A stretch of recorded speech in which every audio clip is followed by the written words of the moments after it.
Welcome to another live here in Carlsbad. We got Brandon Kitchings in the house. What's up, my man? Hey, man, I'm here. You living good? Yes, sir. Right on, dude. And we got my man Landon out of Long Beach. How you doing, my man? Yeah, checking in. Doing Pleasure good? to be here. Good to see you, brother. All right, guys. We're going to dive right in here. We got two dynamic producers here, all right?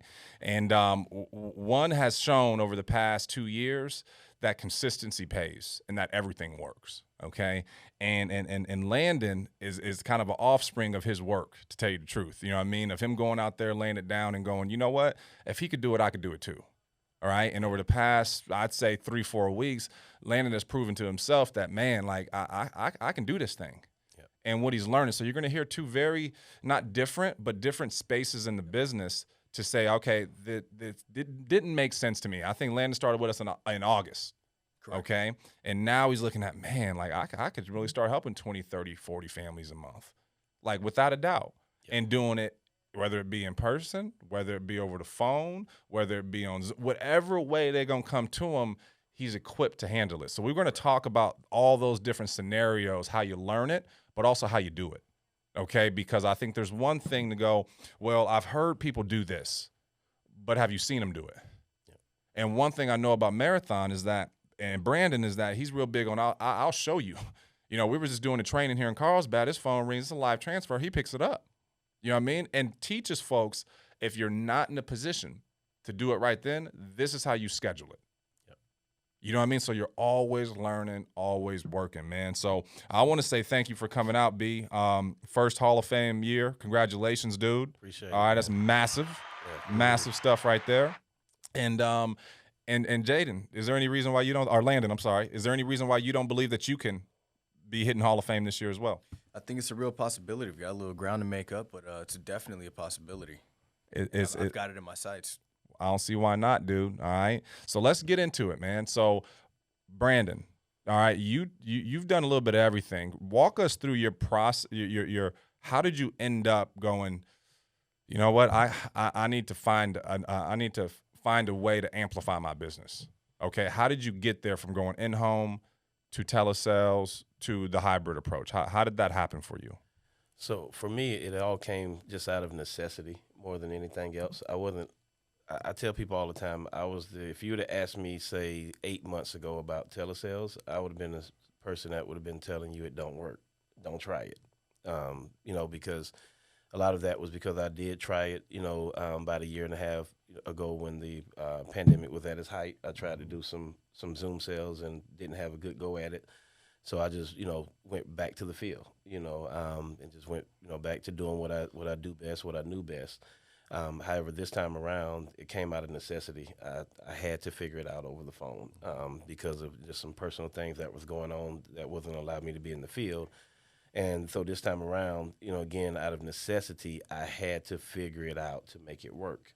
And I was able to do that. Now, by me doing that, I still wasn't going into it as looking at it as an opportunity to take my business to the next level. It was more so just looking at it as an opportunity just to stay, just to keep my business going at the time. You said my leads were still coming in, Yeah. and I had to figure out like and sometimes when your back is against the wall, that's when you start realizing the opportunity you have. Because without that, do you think you would have seen the opportunity? No. I know I wouldn't. I would still just be doing what I was doing before. Right. And just doing what you was doing before is not it ain't bad. It's just how can you scale it and do more? Because I heard during your training you were so locked in one way you missed stuff. Yeah. Walk us through that thought process of like they wanted you only knew how to do one way and you missed out on business. Talk about some of those scenarios and what that looked like. Well, I think about the times, before I was doing, open to the telesales opportunity, I had blinders on. So there were plenty of times, over the last couple of years where I would get my lead on the phone and, tell them that I have to come out, to help them with it. And they would just say, hey, is there any way, can we do this over the phone? Can we do it over the phone? And then with my blinders on, my next line is like, no, we can't. Like, I have to come out and make sure you're not as big as an elephant or chained to a hospital bed. That's the only way for this to go down. And then they would either maybe hang up on me or say, well, we can't do it. I don't want anyone in my house, And then maybe I would try to, well, I can come up and pull up in your yard. We can do it from outside. But at the end of the day, what they were just trying to tell me at that time was, hey, if we can do it over the phone, you can get this deal. So I wasn't listening.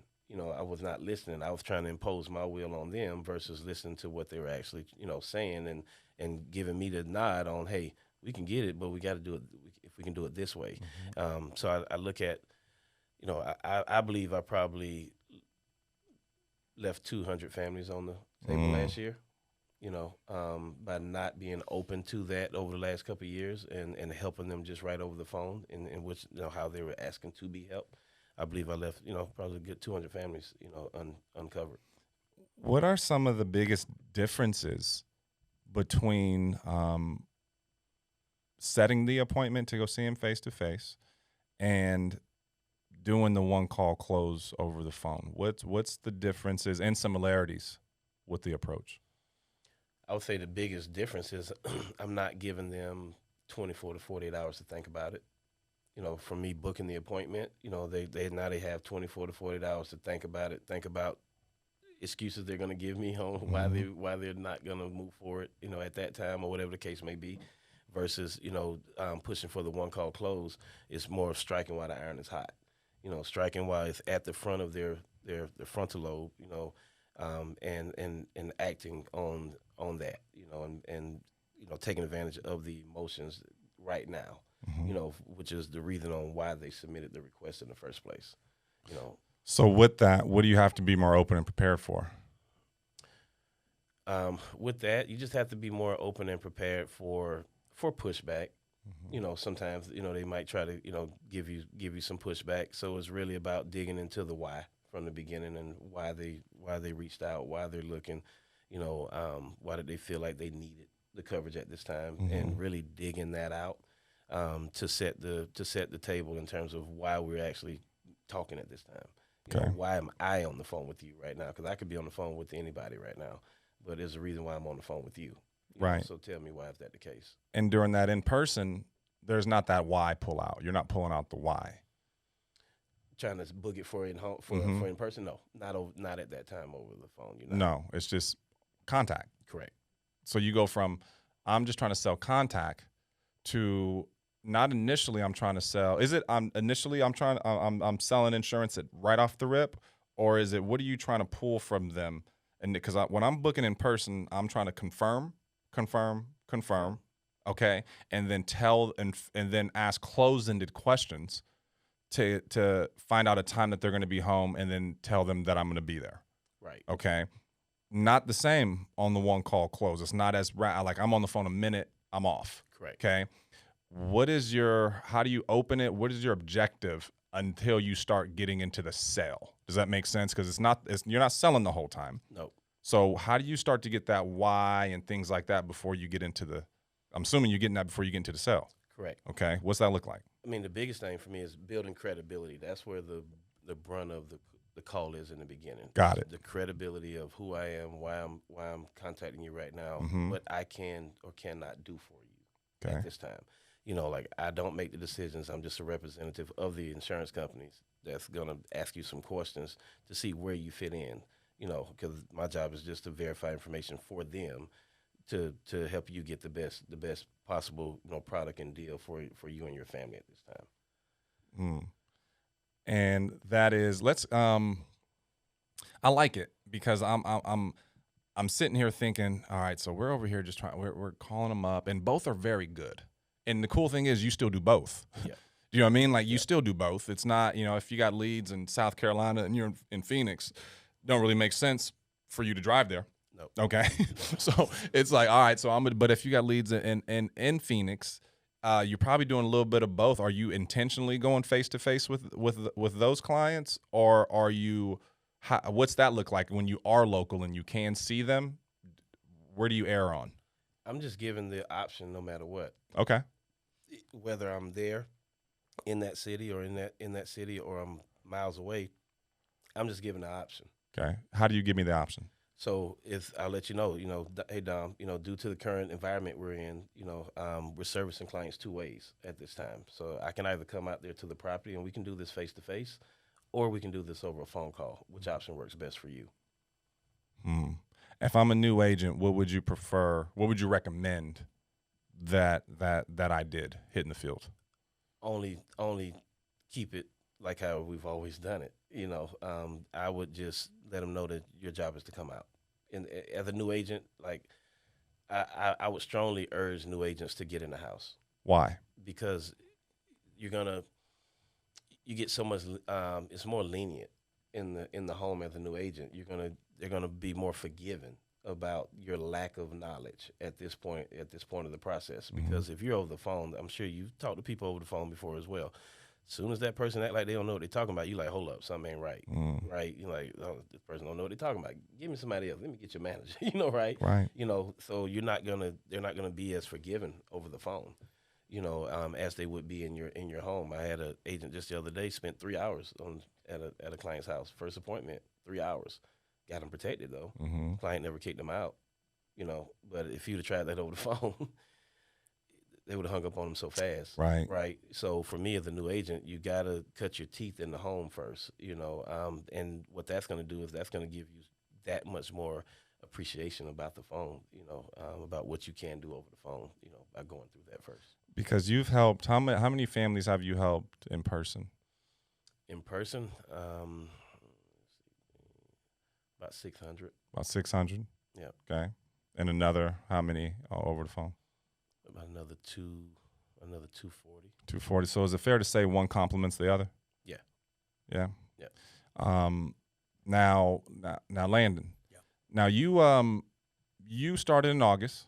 Okay. Did you start in the field? 100%. 100% in the field. Can you give us some relate? Because you're pretty fresh with this, going from the phone. From the in-home to hybrid. Right. What did that look like, and what are the benefits of you being in the field first and now being able to start taking live transfers and things like that? Muscle memory, the e-apps, getting a lot smoother with the e-apps, getting a lot smoother with pivoting from one carrier to the next, and really just understanding, how to handle different rebuttals that you get. Mm-hmm. So by being able to handle that in the field first, it allowed me to be a lot more proficient by the time I hit the phone. Got it. What type of things do you think you would have struggled with over the phone if you would have started there? E-apps. When it comes to computers, I'm not that guy. And in person, all the grace in the world. And I think that's a huge Blame thing. it on the hotspot. That grace, all right? I think as a new agent, you need to see how much grace our clients give. And when you go out there and they realize, like, man, you're just a sharp dude, woman, out there just trying to help me out. You may not know everything about everything, but honestly, in person, that makes people like you more. Over the phone, it makes them nervous. Correct. Yep. Okay, but in person, they're like, dude, like I see you got the license. You know what I mean? I see you here. You care. Talk to me about your family, your kids, what you do, why you're doing this. And once they hear all that, they don't care. You could write, they could get, put them in the wrong, do what I did. I put them in the wrong thing like 3-4 times. I was like, oh, that ain't gonna work. You 86, you can't get return of premium? Nope. Oh, okay, my bad. You know what I mean? So, but they figured, I'm like, oh, but it wasn't like, oh, you can only get this. We're just making adjustments. And if you make adjustments out there in the field, you'll start to realize over the phone or virtual, you'll start seeing things before they come. And like, is there a time that where, like, Landon, you're on the phone, do you ever like kind of forget that you're on the phone and you kind of like put yourself in their house a little bit? Sometimes, because at my office, I have a desk that, it's adjustable. So I'm standing 90% of the time. Mm-hmm. So when I'm just talking to them, having a conversation with them, oftentimes I'll forget that this is still business we're taking care of. Yeah, and you forget that you're in your office. You're like, man, I feel like I'm at their kitchen table, right? But you won't feel like that if you've never been at a kitchen table.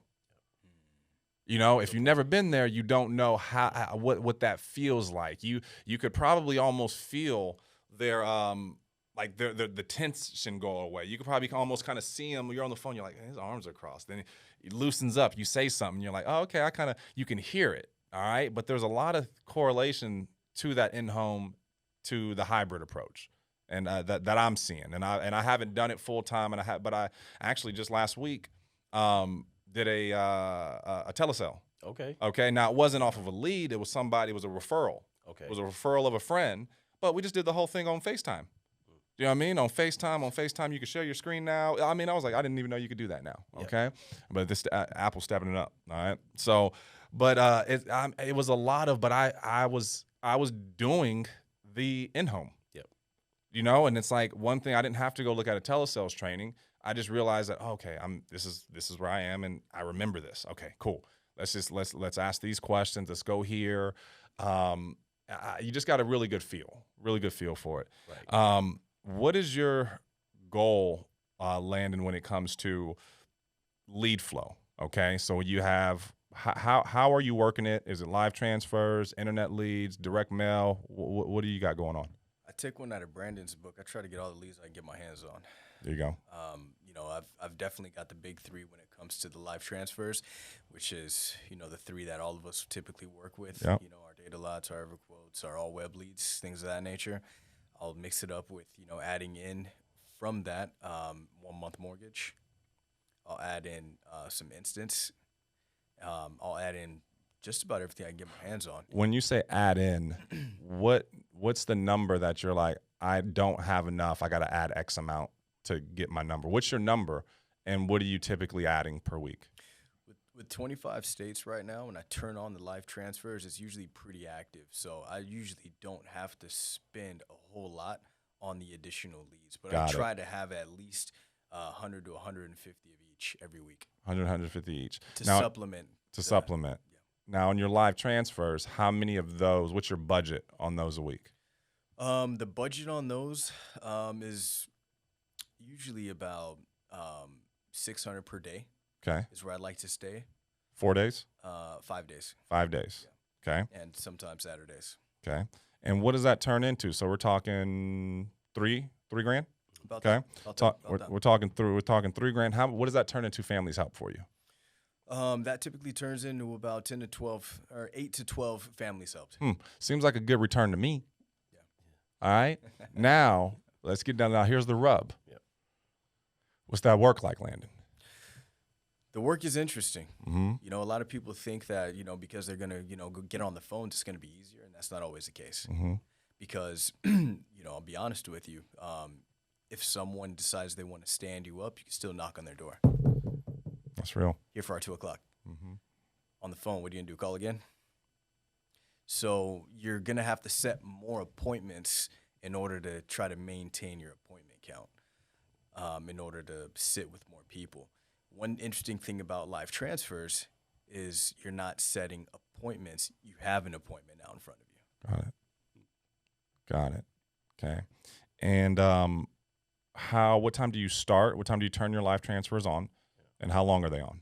7 a.m. and it runs till about 4 p.m. strong. Oftentimes, if I still have leads to dial, I'm still feeling good. You know, I'll stay on a little bit longer. Got it. And when do you do you have a number you're trying to hit every day? I try to do 2 or 3 a day. 2 or 3 a day. Keep it simple. I try to get 1 or 2 before lunchtime, and finish strong. And how many contacts is that? So 2 or 3 gives you how many live transfers came your way that you had a conversation with? Usually about 5 to 6 live transfers and a handful of leads that I've actually dialed out on to set some appointments for the following day to try to give myself a leg up. Got you. Okay, so you're calling internet leads or Age Mortgage or something like that, and you're setting them for the next. So you're not trying to one call close them. Absolutely. You are. Absolutely. Okay. Yeah. So. No, that's first priority is if there's a need, and we're having a discussion now. Yep. I was really only hoping to get 10 or 15 minutes on your calendar. So I've got about 40 minutes until my next appointment. Is now a good time for us to go through this? And if it ain't, that's when you put them the next day. Yes, sir. Got it. What's the percentage-wise of those who you go through the one call close with versus schedule the next day? I'd say probably about 40% of them end up, having availability now. How are you getting that percentage so good? It's really the conversation. It's the lead in. It's whetting their appetite, and letting them know that, I'm not just another salesperson. I'm a field underwriter and I'm a broker. I'm licensed. Here's my first and last name. Take note of that. Here's my license number. Take note of that. You can go to the state and government websites, punch in a lookup box. You'll see me as an active producer in the state. So, my job's simple. I just want to have a conversation with you and figure out the best options you're medically eligible for. Got it. Brandon, you said something earlier during your training about you're watching like Wolf of Wall Street or something like that, and Yes, you said sir. they don't. You said how many do they? What was it that you said? How many appointments did Yeah, they book how many on there? appointments they book, and they book none. None. Walk us through that. Give us that whole thing. Yeah, I mean, if you watch the movie, like at no point in time were they booking appointments. They're getting the clients on the phone and they're closing deals, big time deals, right then and there. In a crazy environment, that they're in, and so for me, it just made me look at it a little differently, and that's why I say, booking the appointment and giving them 24 to 48 hours to think about it versus moving and acting on their urgency, like right now. While I have them on the phone, let's go ahead and deal with this now and get it taken care of, because I know this is something that was very important to you. The fact that you took the time to fill out this request and send it back. So the fact that I'm not God. I don't even know when my day is. Let's get it done now while we both here right now. Because neither one of us may not make it to tomorrow. And that's the part of this business, Brandon, that I think if we lived on the side of everybody's going to die, if we lived on the side, if we always it makes no sense to book an appointment with somebody for life insurance. Yeah. If your plan is to do it over the phone. Yeah. If your plan is to do it over the phone, why would we have the intention to book an appointment? Correct. That should be a secondary thing. Because all appointments don't show up. They don't. Yep. Just like, saying, look, think about it in the home. In home, it works. You know what I mean? So it's right. What do you think they're more apt to, like Landon said, they could forget about you and still be at home, right? Yep. They could forget about you and not pick up the phone. Two totally different things. Correct. Right? So if you're on the phone, you're almost setting yourself up for a more disastrous outcome. Yep. You know what I mean? Like, we're like, well, I was getting all these no-shows out there in the field. Well, if you ain't doing one call closes, it's about to get worse.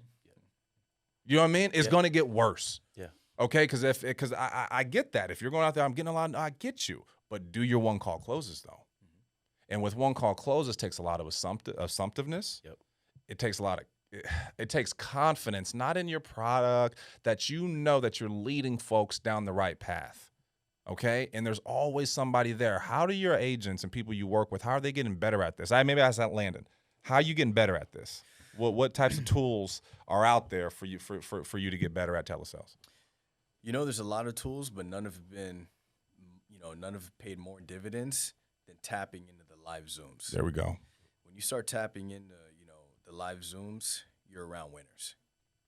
You have the opportunity to unmute yourself and put yourself out there and get corrected by winners. Right. You have the ability to put the client on hold for a quick second, leverage the experience of some of the more veteran guys that are on the call, pivot a particular way in order to get the best result. So I'm your client. Put me on hold real quick. Something comes up. How do you put them on hold and get the answer? Dom, I'm about 99% sure of what we're going to do with this, but give me just a moment. I just want to double check with my senior underwriter to make sure that this is the same product that they would use. Same way we do it in the home, right? Yep. Same way we do in the home, but that only can happen if you're on live. Yep. Because the time it's going to take for you to put them on hold, three-way somebody in, accidentally hit the wrong number, accidentally hang up on the client, it's going to screw you up. But if you're on live, it's there, they hear you, there's no connection, it's fast. And that's the power. Like, you're not alone in this thing. I think you're only alone if you choose to be. That's it.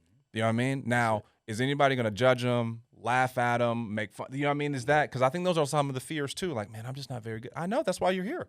That's why we're all here. Right. You know what I mean? Like, we all want to get better. How often do you all do that? Laugh or? No, the live, yeah. Oh, the live, that's every day. It's typically 7 days a week. It's open Monday through Sunday. Anybody can open the Zoom up starting at 7:30 a.m. Eastern time, and it's open till 9 p.m. Pacific time, Monday through Sunday. Talk about support, man. Yeah. Talk about support. You was about to share something. Yeah, I mean, I was just going to kind of just piggyback, on what Landon was saying in terms of, how you're able to just as an example, I remember when I was in the field, running, and I would go in the house and I probably wouldn't close it for whatever reason or another. But then when I leave the home, then I would have a conversation with my upline or my manager at that time about what transpired in the house. And then it's like, well, you could have did this and this, and probably could have had the family help and got them done, got them covered. Versus now being on that Zoom, all that is out the window. Because like you said, we're real time, we're live. While you're actually on the call, it's not you don't protect the client, and now we talk about how you could have protected the client. Is now, you're putting them on hold. We're giving you the answers to the test so that you can get this client protected right now, and you're not missing it for us to talk about how you could have had it. No, we're going to help you get it. And then we're going to talk about what we did to make sure that we got it. You know what I'm saying? But at the end of the day, the client is protected. The agent is protected because their bank account is going to get a little bigger, and they feel a lot better about the situation, that they just went through. And I think I shared with you, just the other day, I had a new agent on there, and she, was getting stumped with some things, but we were able to, talk her through the entire sale right there on the Zoom, where she was able to actually get the family protected versus not getting it done and then talking to us about how she couldn't do it. We were right there able to coach her all the way through. Dude, the support here at Family First Life is real. All right. If you're watching this right now and you're like, man, I want to do some of that. Well, it's here for you. Go get it. You know what I mean? But don't get confused that all of it requires work. All of it requires training. All of it requires repetition. A lot of folks go, well, what's the average this or the average that? I'm like, I don't know, man. There's so many variables. I don't know if you're going to get on trainings. I don't know if you're going to be emotional when things don't go your way. I don't know if you're going to see the glass half full or half empty. I don't know if the people around you are positive or negative. I don't know if you think gas is too expensive. You know what I mean? Like, I just don't. There's so many things that can go into whether you are going to get an average, above average result, or is it just not going to work? But it always works when we work. Always. All right? And when we work and are positive about it, things happen. So it's not, this is better than that. It's whatever works for you. Yep. And if what you're doing isn't working, try something else, or talk to somebody who's doing what you're doing and be open to correction. Because the worst thing about you doing something and it's not working is that you think it just don't work. When in the reality is you're just not open to correction on what you're doing there. So, and I've been there. I'm like, man, I was like, no, I want that. Dude, you just kind of open it, do it this way. Okay. And you start doing it. It's a little uncomfortable.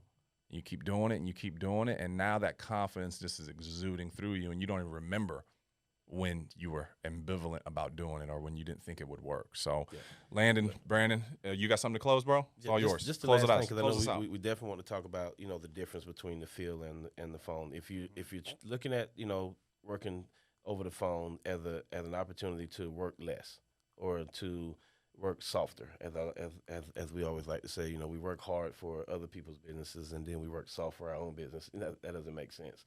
So if you're looking to work less or work softer, the phone is not the answer, okay? It is not the answer or if you don't like being on the phone, if you're the person that's saying dial day sucks, the phone sucks, I hate being on the phone, then you definitely don't want to move to phone sales because now you're on the phone more than you're not on the phone. Okay, on the dial day, you're usually on the phone for maybe 6, 8, 10 hours, and then you're out in the field for the next 2 days. Now we're talking about you're going to be on the phone for 12, 14 hours a day.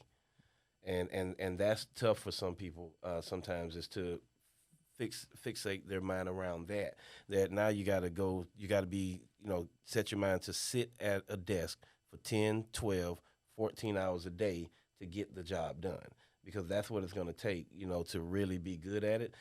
I'm putting in 70, 80 hours a week on the phone, okay, on the phone to get to the results that I'm getting to. So there's no way that you're going to come and just work the phone for 1 or 2 days and get to these results. So it truly is tougher on the phone than it is in the field. And check this out. You said 70, 80 hours on the phone. Well, to book your appointments, you're going to be on the phone for a good 20, but then you're going to be in the field for another 50, 60. Correct. Same, just different. So I appreciate you guys. Killed it. Absolutely. Peace out. Thank you.